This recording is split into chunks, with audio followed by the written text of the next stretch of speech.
This episode is brought to you by ChiefAIOfficer.com. Most companies know AI can slash costs and free up teams, but they get stuck on the first step. ChiefAIOfficer.com can identify your highest value use cases, train your people, and build the workflows that do the work for you. Book your free private 15-minute executive briefing by going to ChiefAIOfficer.com and scheduling a call. You'll leave with a clear, no-jargon roadmap for your goals. Now, enjoy the show. Welcome to Using AI at Work. I'm your host, Chris Daigle. Each week, we'll be learning how today's business owners, entrepreneurs, and ambitious professionals are getting more done with smart use of tomorrow's tech. Let's get started.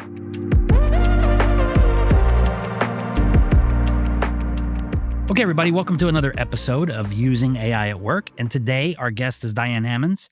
She's the Director of Digital Engagement at WG Content. Diane, before we jump into the questions that we kind of generated prior to turning on the record button, let everybody know kind of how you ended up here today. Like, what's your career been like that's led to you being an AI expert? It can seem like a little convoluted path if you just look at my resume. But I'm trained as a graphic designer. And that was my degree. And I spent a big bulk of my career working inside marketing departments, but in a design and branding capacity.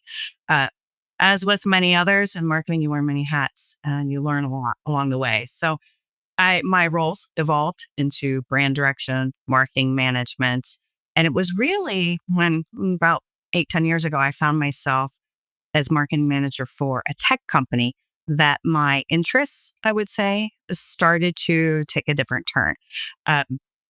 They are a JD Edwards managed services provider. So I started learning a little bit more about things like software development. Also, they're a cloud provider. So learning a lot more about that and data retention, all of those things. So take me to WG Content where I am today. And I brought all of that knowledge with me and real quickly saw that there was a need in a small company like that to apply some of that technical thinking to look at kind of their scope of software and realize they weren't getting the best from it. So where I was hired originally to be an operations manager and manage a team of writers, editors, strategists, I pretty quickly shifted into a role where now I'm fully technology exploration, managing what we have, getting the most out of what we have, examining new features and tool sets. And so when AI came on the scene, that it fell right in my wheelhouse. Made sense for sure. So you have a background, as you said, from the experience of the tech company to be able to evaluate technical solutions somewhat, right? Right. Yeah. Most of the people listening to this would consider themselves, me included, a non-technical business professional. Has your technical background, has it supported your exploration of generative AI? It definitely has, because that little bit of a background helps me think about the right questions. Security, one. Yep. And probably most importantly, I had hammered into my head, not just the type of, off the shelf, maybe trainings that we all get or have to take if you're in a corporate environment, but really working side by side and writing and ghostwriting for cybersecurity professionals. So really starting to know maybe some of what I need to look at to make sure a solution really fits our needs, security needs of ourselves as WG Content, but especially our clients. And the bulk of our clients are in the healthcare industry, highly regulated sector. So that's always going to be important. Okay, that makes a lot of sense. So before we started recording, you had mentioned that you guys at WG Content very early on kind of created a team to explore generative AI. When did you guys start that? How early into the release of Gen AI did you guys get started? Pretty immediately.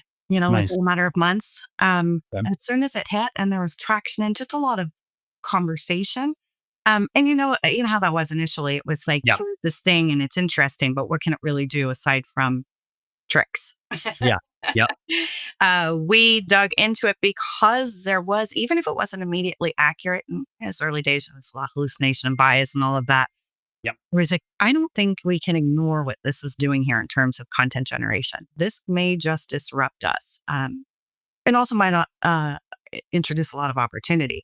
So pretty immediately, our leadership team said we need to focus on that, and we had the idea of let's get this group of people volunteer based, at least initially, um, and we felt that was very important too because as people are still having some conflicting relationships with AI.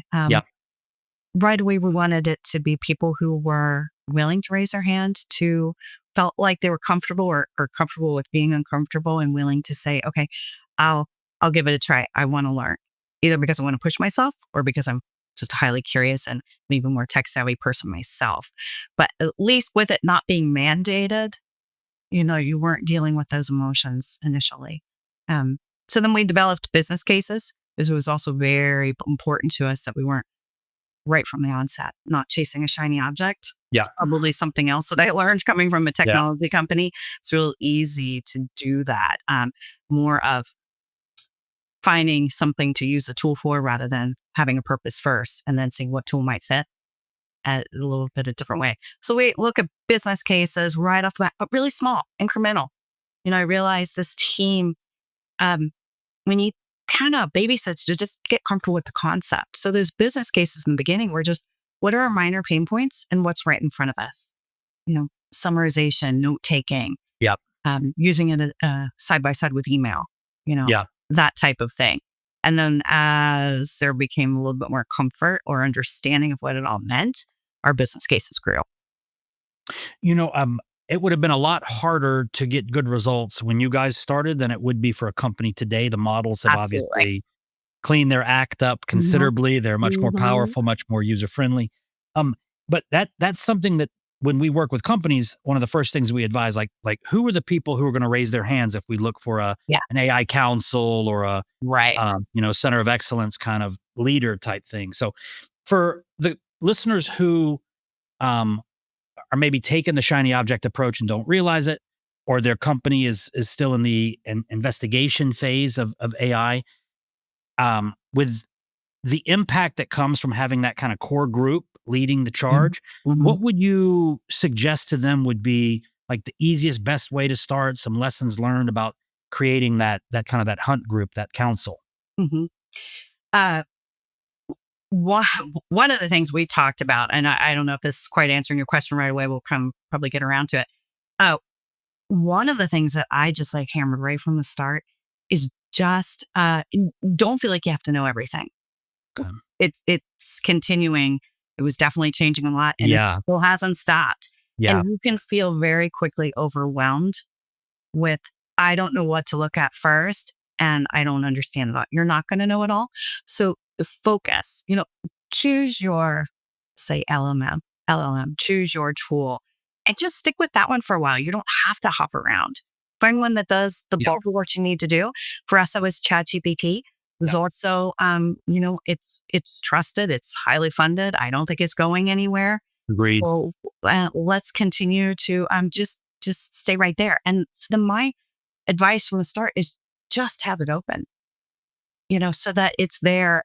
And instead of going to Google, you consider going there and you can start there with just asking questions. And again, then you build your faith in it. You start to understand what it can do.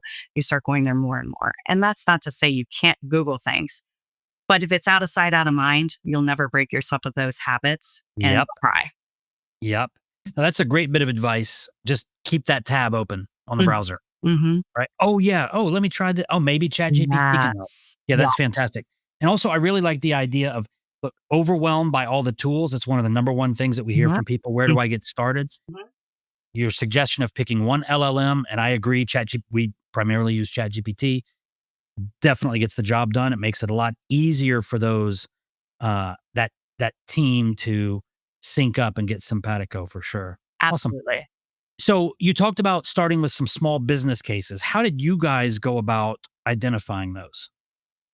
Again, you have to look at your own pain points. So you're not necessarily saying where can we use AI? Finding a place to just put the tool. Yeah. You're saying, well, what's challenging for us right now?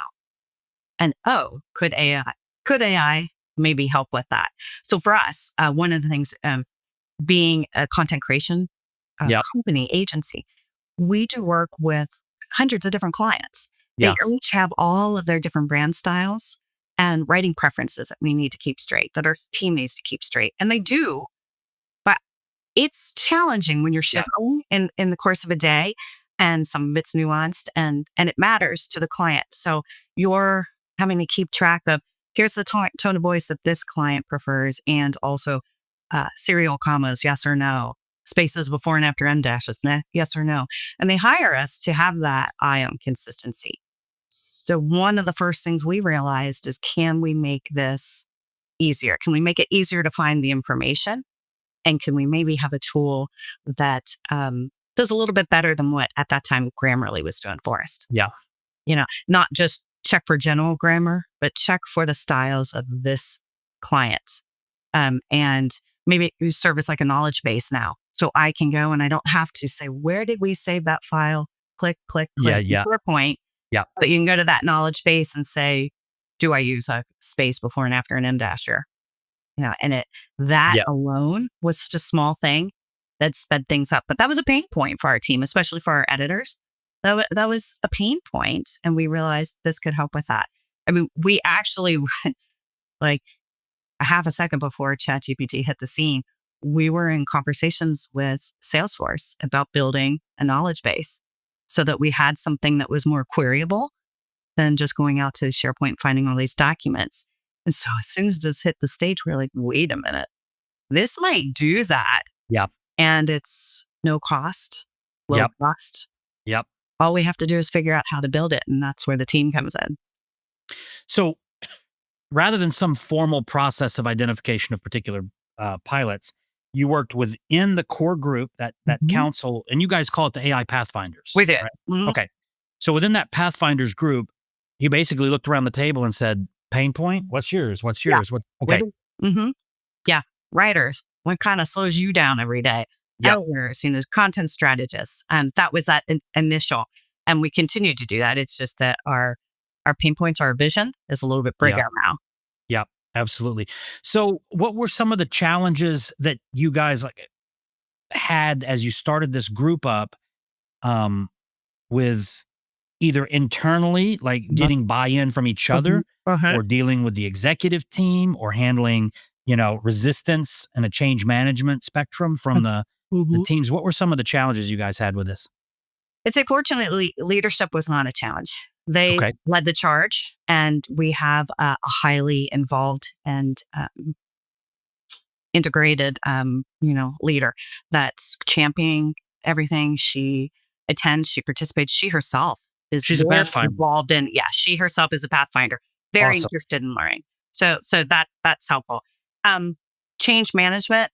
That's why another reason why we started this group, because yes, there were those who didn't raise their hand, and they had their reasons.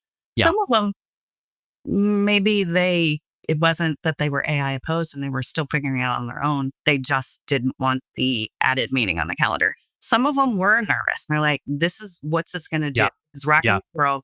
This is going to threaten my job. Especially in content. But so having it come from their peers and not come from me, for having them seeing the excitement of in a team meeting, having a peer say, oh my gosh, look what this did.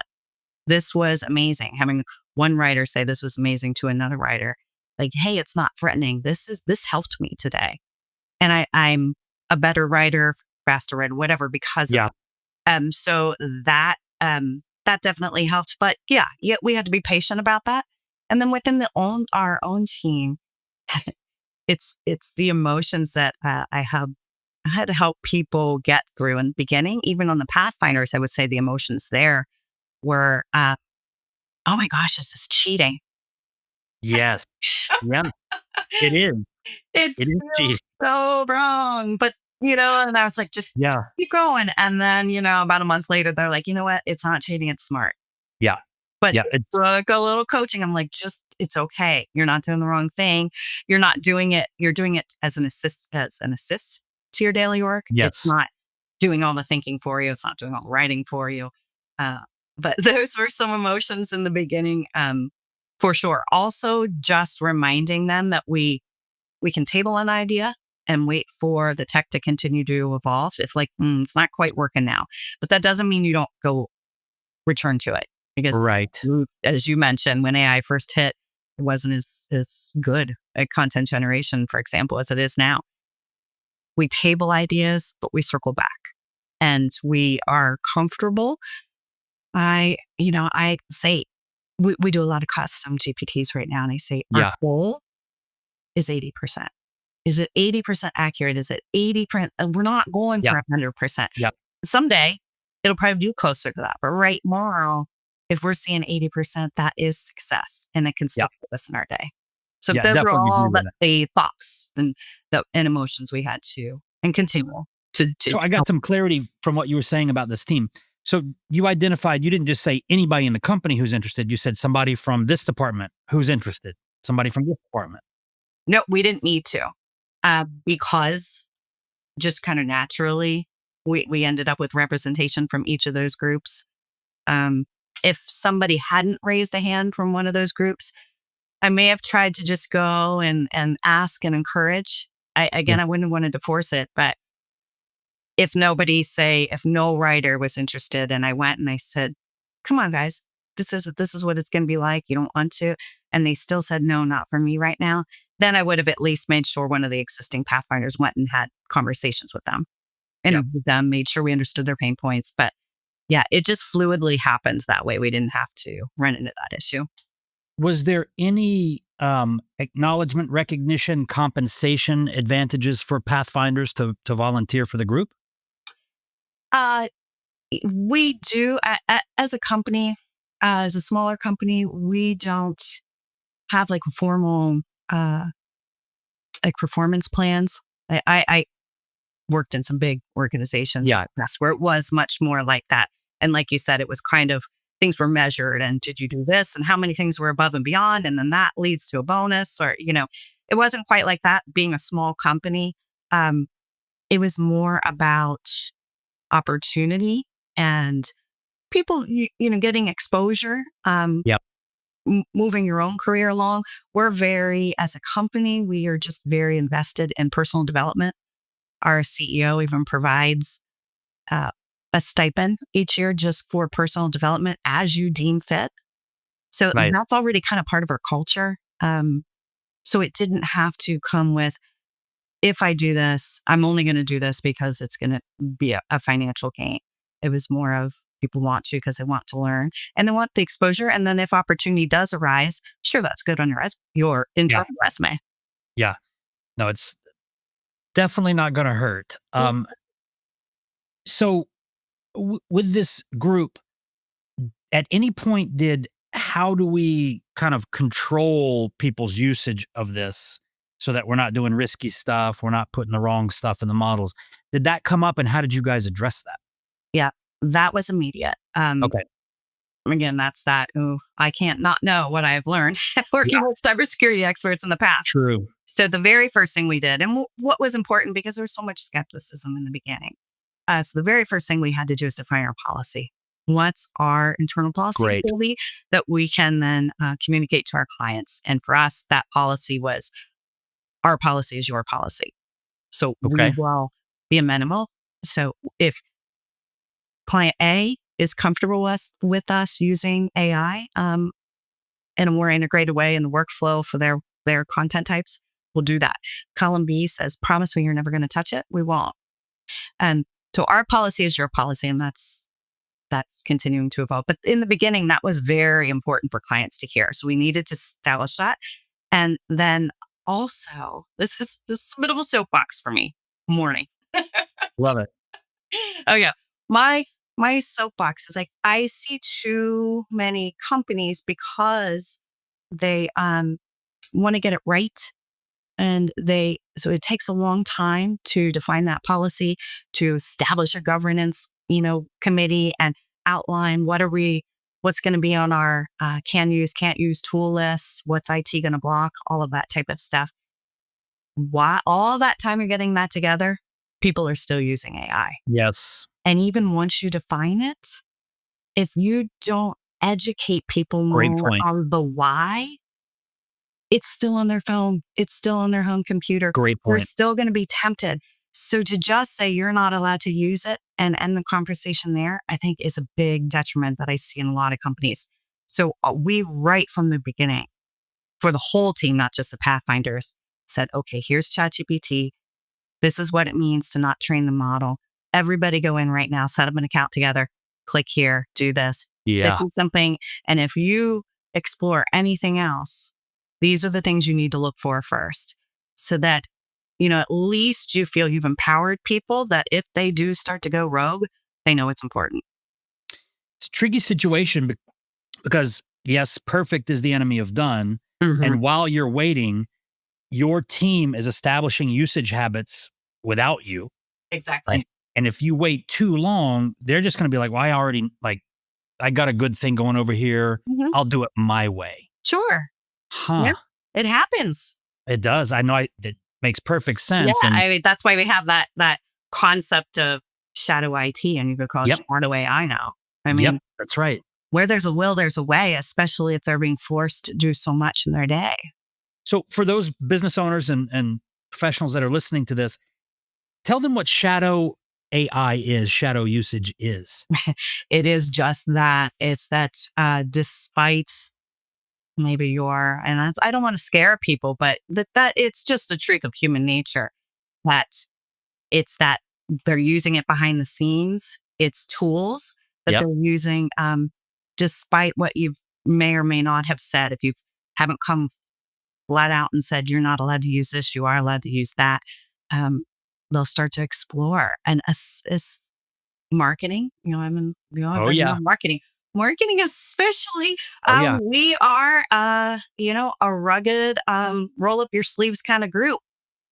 We're always asked to do more with less. And so that's like, well, what tool can do that? And if I'm mired in a company where I have to go through IT and jump through a lot of hoops, like, well, what can I maybe do here on the side that's not breaking the rules, but bending them maybe?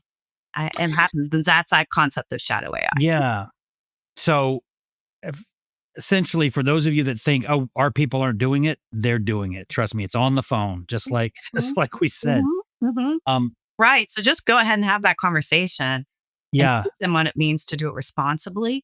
yeah, And you could still say, I mean, that doesn't mean you can't put the hammer down on certain tools, yeah. but don't just stop there. It should be a continual education. So once the policy was established, was the next step the introduction of these tools that, okay, here's the tool, here's the right way to use it according to us. Mm-hmm. Let's get you tuned up on how to prompt, how to Yeah. iterate those prompts and things like that. Is that what happened? Yeah, exactly. So that's because we have that Pathfinders team, they could do some of that early work, that kind of hit Yeah. and miss, trial and error. And then when they developed, okay, this solidly works in this scenario, and I've taken it this step, they were the ones that taught back. But it's a continual, we have monthly team meetings. AI is always a Yeah. topic because there's always something we learned that we can continue to teach. So again, smarting small, it's like, it might start over here in Pathfinders and then it migrates over to the rest of the team. So prompting is one of those. Yeah. Once we started to get a better sense of what makes good prompting, and the rest of the team was getting more comfortable now with ChatGPT. Okay, now let's go back, and now that you've kind of dabbled, it's up there. You've got the tab open all the time. You're using a little bit yourself. You could get a lot more out of it. Now let's talk a little bit more of a prompting framework. Let's talk about just how many more things you can do. I hope you're enjoying the episode. Did you know that while you're listening to this, competitors are already boosting EBITDA with generative AI? If you're still stuck in pilot mode, margin and market share are leaking every quarter.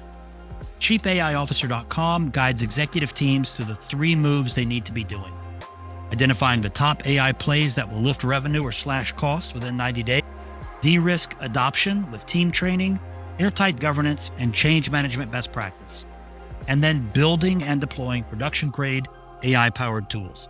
No extra headcount, full ROI tracking. The results? Operators at scale generative AI cut process costs 22% last year. Let's talk. Claim your free, private 15-minute executive briefing by going to chiefaiofficer.com and walk away with a board-ready roadmap. Slots fill fast, so lock yours in. Now, enjoy the rest of the episode. So was it more of a baby step than it was an immersion for the rest of the staff that wasn't a Pathfinder? Yeah. Yeah. It was very deliberate. Yeah. It's like start over here, then push it over. Start over here, then keep pushing things over. And now we're, whatever, year and a half, 2 years into that. Now it's becoming a little bit less necessary to work in that fashion. Yeah. And it's a lot. Culture's been established. Mm-hmm. So Yeah. it's the whole team now, the whole company now. So if we've got somebody listening who's a business owner and they haven't gotten started yet, let me just ask you flat out, has it had an impact on the business, this effort? Yes. Yes. Yes. I mean, we all say, yeah. Everybody who is really using it will say that. And yeah, that does not mean it has to be a big investment. Yeah. Doesn't mean anything fancy. You can do, we're a small company. We are doing things very self-sufficiently. So are you guys, do you give Teams accounts to the your team, ChatGPT Teams?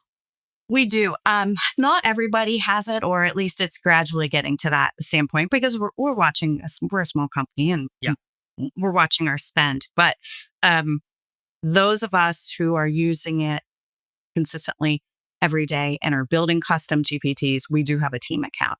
And for those you may not be familiar, the difference is, or the criteria for us, one is how often are you using it? Right. Because if you have the free version, you're going to hit your limits. And so if you're in the course of your day, if you need to use it more often, then it's time for a paid license. Yeah. We also then are building our custom GPTs within a team environment because it's that enterprise grade security as a default. So we've trained everybody how to set their data controls. But when it comes to building custom GPTs and things that we're sharing with our clients now and tools, these custom GPTs we're sharing with them, we want to make sure there's less margin for error. You've got more of a tech industry background than most of our guests. Do you trust that when they tell you they're not going to use your information to train the model? Because one of the things that we hear, because we're working with larger companies than when we started now, and the only thing holding them back is they don't understand the risk. Mm-hmm. Mm-hmm. So what do you think is? I tell them, look, the way I see it, my incentives are aligned with theirs. If it were to come out that somebody's information that was supposedly used in a secure environment in ChatGPT popped up in a result for somebody else, it would, ChatGPT would be out of the running. They would lose all their, certainly hurt their revenue. So for that reason alone, I trust them. They don't want that happening because they want to make money. What are your thoughts though? I agree. Especially as ChatGPT, specifically OpenAI, continues to progress, continues to have investments. But it was a scary time there when they had everybody on their kind of security team jumping ship.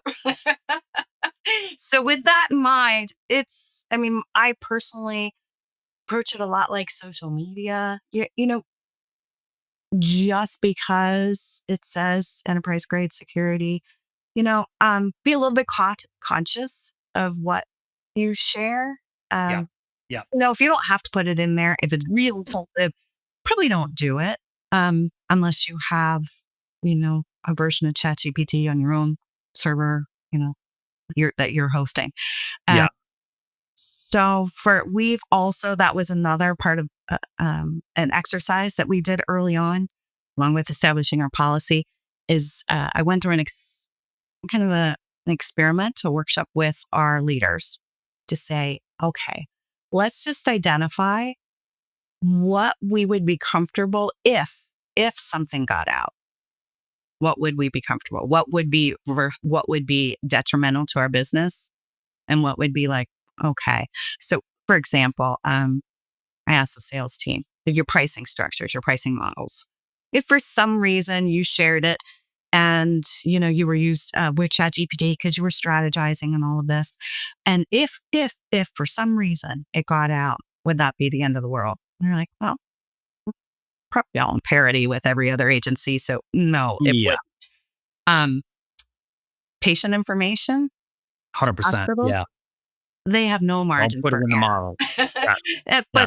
but we aren't given that type of information when we're working with our clients. So pretty much anything that we touch daily basis, I think is fine and safe. Again, I think a little bit, how much do you want the universe to know about you? It's the Yeah. same concept as social. How much do you want to type in? You can be conscious of that. And that's a little bit of a personal decision. And whether you're comfortable or not, you just don't have a choice if you want to stay competitive. Exactly. Yeah. Right. So for those of you listening, I think you've heard from two experts just now on that topic. We trust them. Do they? But does what's going on? Yeah. What's going on behind the door at OpenAI or Anthropic or anything like that? Who knows? But same thing with Google. Same thing with Microsoft. I mean, you got to be able to. Exactly. I think you made the best point, Chris, where it's like it behooves them Don't have a choice. because Yeah. the company would fall Oh, apart. the alignment of incentives. Yeah. Yeah. It behooves them to really do what they say they're doing. Yeah. Yeah. So consider those, dear listener, as you consider the risk. It's everybody else is doing it, right? And I look at it in my case. Who cares what I'm doing, right? I'm not like now. This is different if it was a hospital or if it was a law firm or if it was, you know, drug manufacturer with proprietary Exactly. formulations and stuff. Trade But secrets. Yeah. you're a content company, like at least for your internal stuff, like you're a Mm, content company.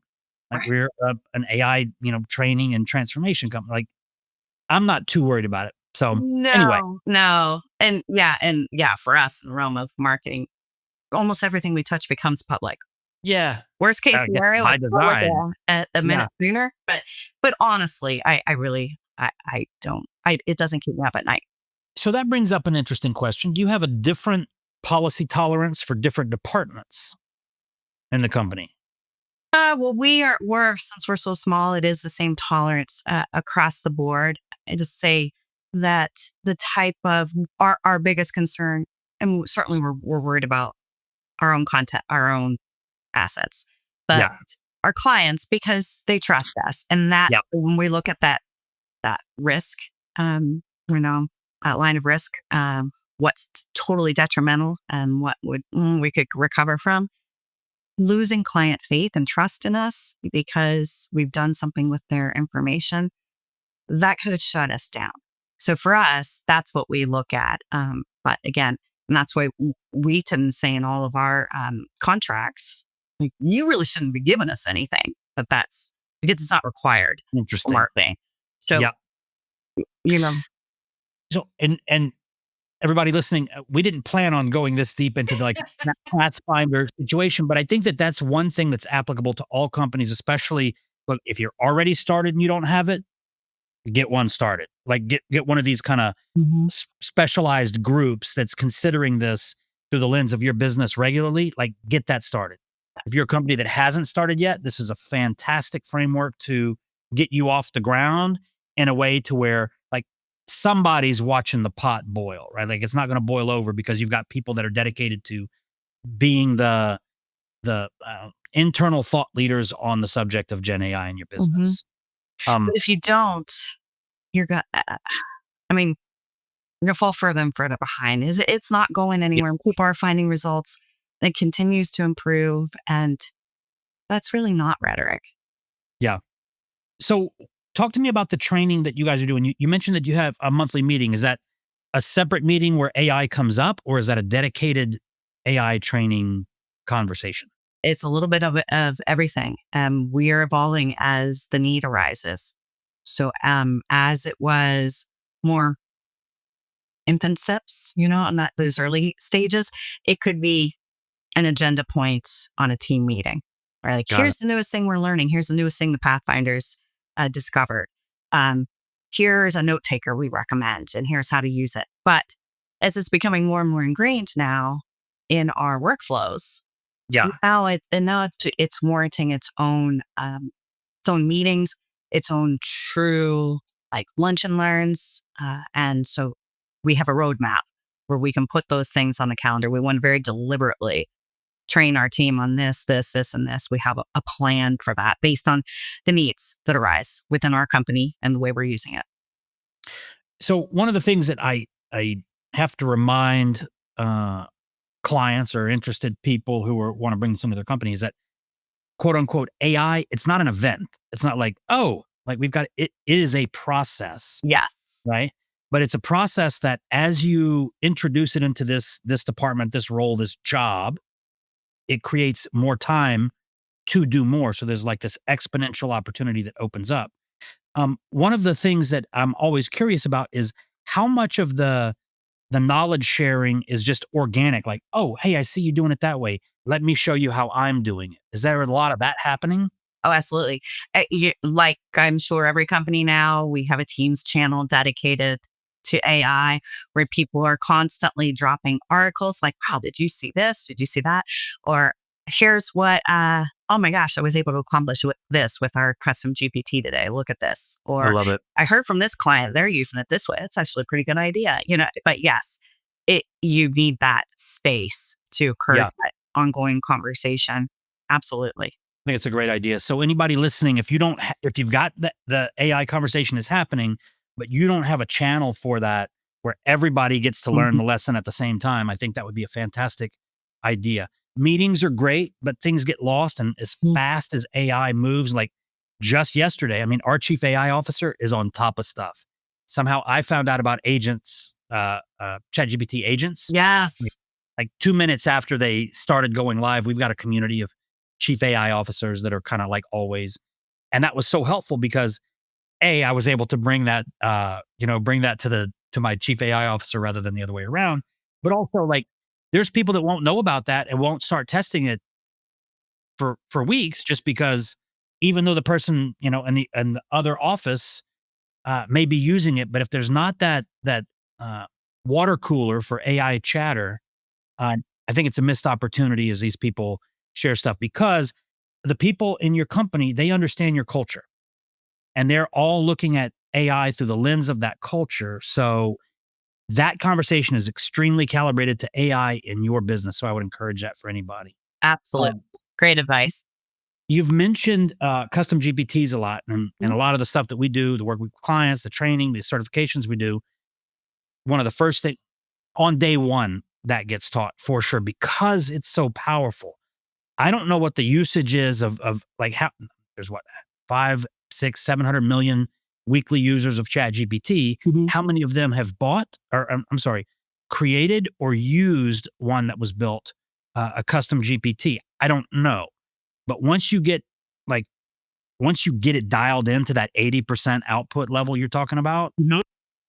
everywhere. Bing, bing, bing, bing, bing. How was that process for you? Because I know that they weren't like they ChatGPT 3.5 didn't get introduced with custom GPTs. What's that process been like for you guys, and what's been the results? Well, because as you mentioned, we've had that one person, couple people who can at least always be seeing oh my gosh, this just dropped. So it pretty much as soon as that capability dropped, I was like, oh my gosh, What's that's real? interesting. And I can translate to how we could use that. So yes, right away, we're our own best testing ground. So we do it first Yeah, internally and then share it with our clients who, yeah, their hands may be tied or, they're caught in their day and it's just not within their yeah. culture to have a space to learn about stuff like this. So we started. Hey, before we go on, Diane, I guess for those that may not know, can you explain your definition of what a custom GPT is? Good point. It's a feature within ChatGPT, and it's really there isn't much to it, but you can. I call it it's a tailored version of ChatGPT, tailored to your specific need. So for us, that can mean that we train it on the voice, that how you want it to talk, how you want it to write. Preferences, they could be writing preferences. Preferences like please always produce results in bullet point form, things like that. And the goals. What is it I want you? What's your role? How are you going to help me? Think of it as, you just gained an extension of your team. You just gained a personal assistant. Yeah. That's how I look at it. What do you want me, Chad, custom GPT to do? So when you're looking at that, there aren't a lot of components to it. You give it some instructions. Think about it as a long form glorified prompt, and you give it some knowledge. What do you want it to base on? That's the part that's tailored. So our very first GPT that we built for ourselves was a knowledge base. So let's put in our process documents. Let's put in on brand guides. And here's the voice I want you to have. Here's if someone is asking about questions about this, go here. If that, go there. It just gave it a little bit of a structure and understanding of what to do with the prompt when someone asks it a question. But then for our team, it was first just a place then to ask questions, and it's pulling the answer from all these documents that we have in there. But then, okay, it knows our brand. So now I can use it as a writing assistant, and it's also going to write. And for me, who's one of the few non-writers on the team, I can use it to analyze my writing and make it sound more like one of the writers on the team in a consistent brand voice. So now you have more people on the team able to speak with that same voice, able to communicate consistently, and that builds your brand and reputation as a company. So that was kind of our starting point. Yeah. But it's grown from there. We call them brand gurus. We built those same type of things for all of our clients, but also we have a content strategy assistant that knows kind of what we know or what are our personal best practices. Yeah. So now we can ask it to analyze our strategies, analyze web page, and it's going to do that with a filter of what's important to us. Campaign testers, you kind of give it our persona. Yeah. And so in marketing, we talk about personas.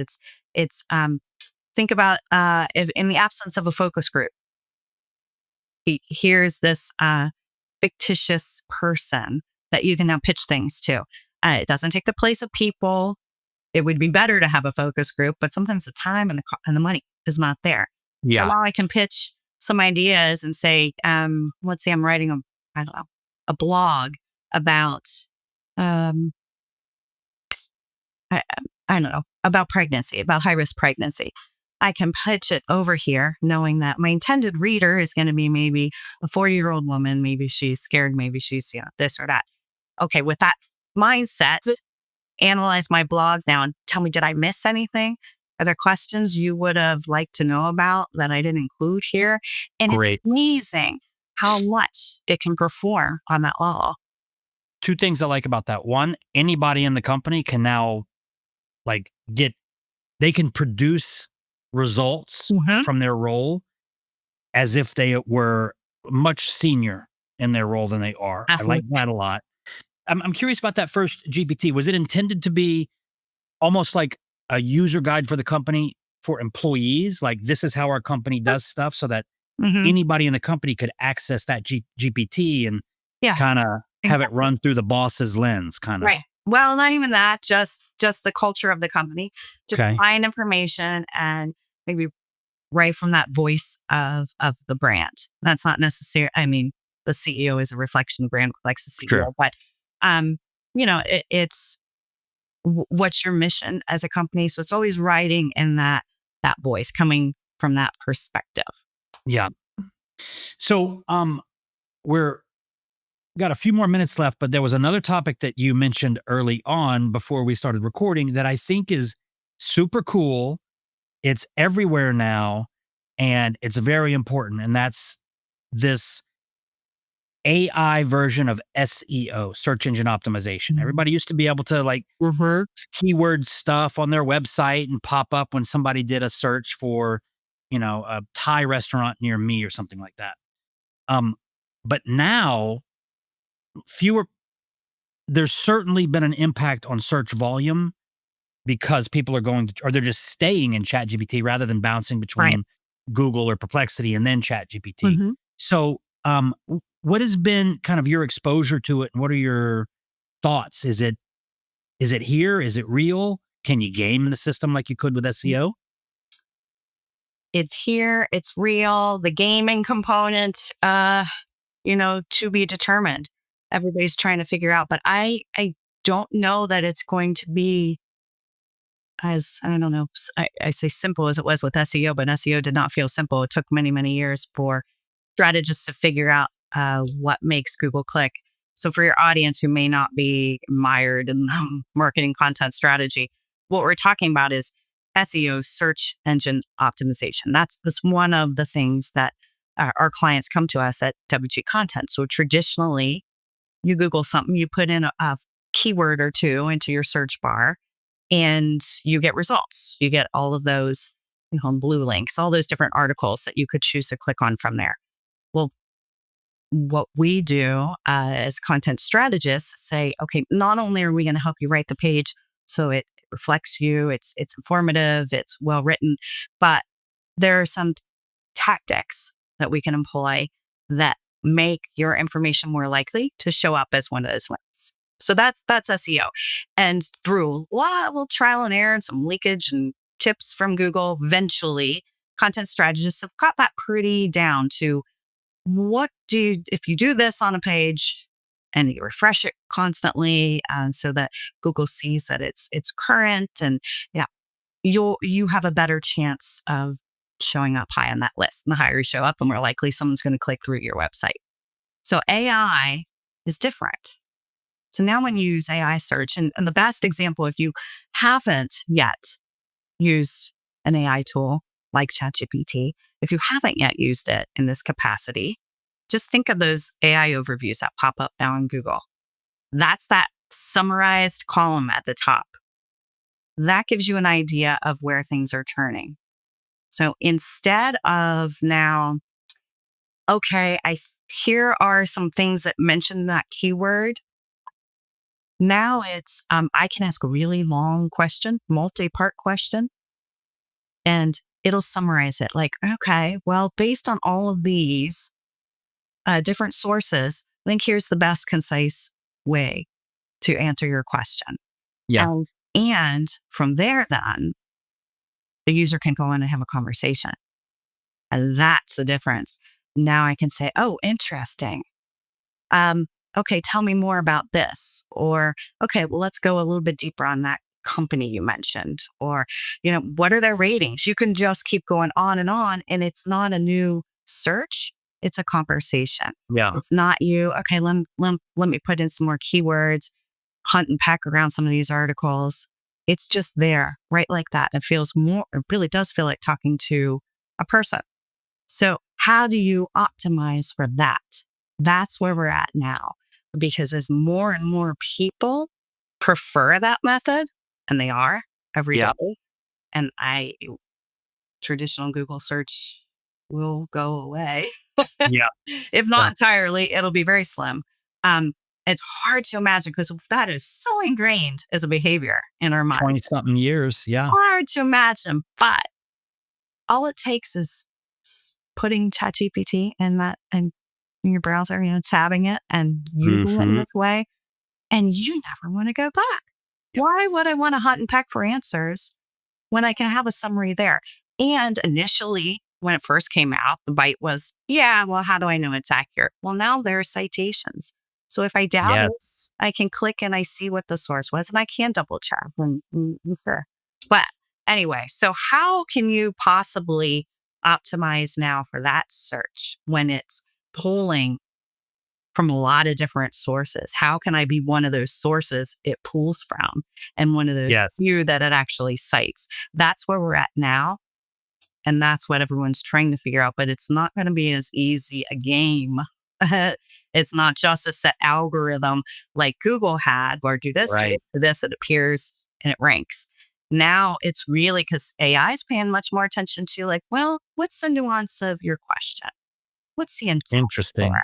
So what we're finding is instead, you still need to do all of those things that we've done all along for traditional Google.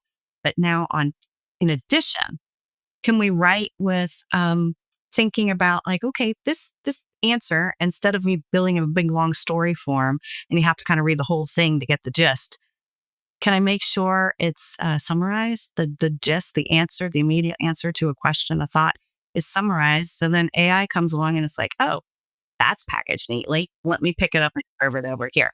Things like that are what we're starting to play with. It just subtly changes the structure of your page a bit. And that's just one example.